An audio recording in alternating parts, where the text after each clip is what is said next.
நம்ம சிவாய அனைவருக்கும் வணக்கம். ஒரு சிறிய வீடியோ உங்களுக்காக.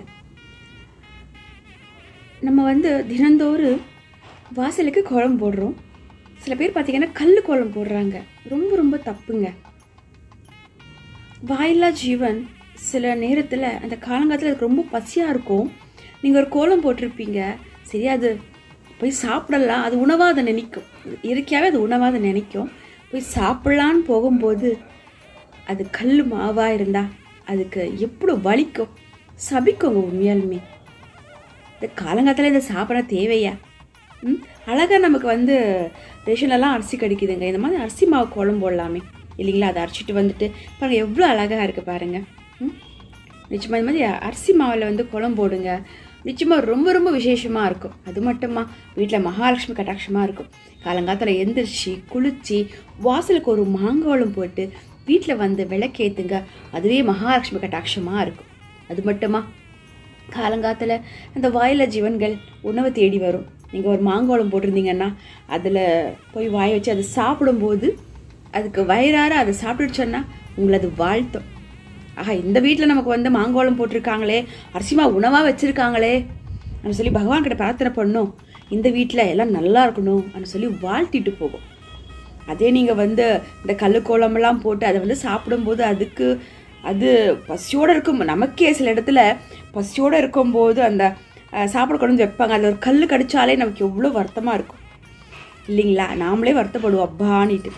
அப்படின்னா அந்த வாயில ஜீவனுக்கு அப்படி கடிச்சா அது காலங்காலத்தில் என்ன பண்ணணும், சபிக்கும். அந்த சாபனம் நமக்கு தேவையா காலங்காலத்தில் இல்லைங்களா? இதை செஞ்சு அப்படி பண்ணாதீங்க. ரேஷன்ல எல்லாம் சில பேருக்கு பச்சரிசி எல்லாம் இலவசமாகவே கிடைக்கும் இல்லைங்களா? அப்போ இந்த மாதிரி அரிசி மாவு மிஷினில் போய் அரைச்சிட்டு இந்த அழகான அரிசி மாவில் கோலம் போடுங்க. லக்ஷ்மி கட்டாட்சமாக இருக்கும். நம் இல்லமும் ரொம்ப ரொம்ப நல்லா இருக்கும். வாங்க சில கோலங்கள், அரிசி மாவு கோலங்கள் நானுமே போட்டிருக்கேன். உங்களோட பார்வைக்காக சில வீடியோ. நன்றி. வாங்க. நம்ம சிவாய. இது நம்ம வீட்டு வாசலில் போட்டிருக்கக்கூடிய அற்புதமான மாங்கோலங்கள். பார்க்கவே பாருங்கள் எவ்வளோ ஒரு அழகாக அந்த தத்ரூபமாக நம்ம அந்த கோலத்தில் அம்பாளியே பார்த்த மாதிரி இருக்குது இல்லைங்களா?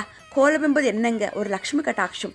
அதுலேயும் இந்த செவ்வாய்க்கிழமை நாளில் வெள்ளிக்கிழமை நாளில் இந்த மாதிரி பூகோலம் போடுறது, அந்த கோலத்தில் பூ போட்டு அந்த கோலம் பூங்கோலமாக வைக்கிறது மகாலட்சுமிக்கு ரொம்ப ரொம்ப பிடிச்சமான ஒரு விஷயங்க. மறக்காமல் இந்த செவ்வாய் மட்டும் வெள்ளிக்கிழமை நாளில் பூங்கோலம் போடுங்க. பாருங்கள் அந்த மாங்கோலமே பார்த்தா அந்த கோலத்திலேயே நமக்கு அம்பாள் தெரிகிற மாதிரி இருக்குது. ஏன்னா லக்ஷ்மி கட்டாட்சம் இல்லையாங்க. எல்லாம் அம்பாளுக்கு பிடிச்ச ஒரு காலங்காலத்தில் அந்த பிடிச்ச விஷயமே என்றால் அந்த கோலம் தாங்க. பார்ப்பாங்க வீட்டு வாசல்கிட்ட அம்பாள் வருவாங்க. என் குழந்தைங்க, அதுலேயும் பெண் குழந்தைங்க பாரு எப்படிலாம் கோலம் போட்டுட்ருக்காங்க பார்க்கலான்னு சொல்லி அம்பாள் நிச்சயமாக வருவாங்க. தாய் தந்தையாக வருவாங்க. கண்டிப்பாக நீங்களும் இந்த மாங்கோலமெல்லாம் போடுங்க. வாயில்லா ஜீவனுக்கு காலங்காலத்தில் நல்ல ஒரு உணவாக கொடுங்க. அது சாப்பாடு அந்த வாயில் வைக்கும்போது, அந்த அரிசி மாவில் அந்த வாயில் வைக்கும்போது நம்மளை ஆசீர்வதிக்கணும் இல்லைங்களா?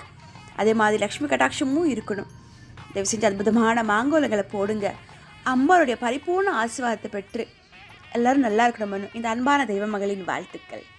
வீட்டு வாசல் பார்த்தீங்களே அரிசி மாவு கோலங்கள்.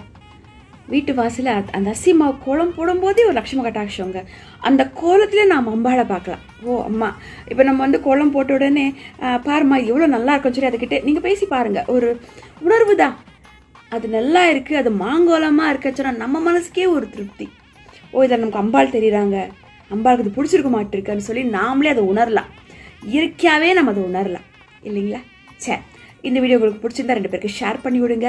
மறக்காமல் தெய்வ மகள் என் விகாஷின் சேனலை, யூடியூப் சேனலை சப்ஸ்கிரைப் பண்ணுங்கள். பெல் பட்டனை மறக்காமல் அனுத்துங்க. பிறகு 2 பேருக்கு மறக்காமல் இந்த வீடியோ ஷேர் பண்ணி விடுங்க. ஏன்னா சில நல்ல விஷயங்கள் சில பேர்கிட்ட நம்ம பகிர்ந்துக்கலாமே.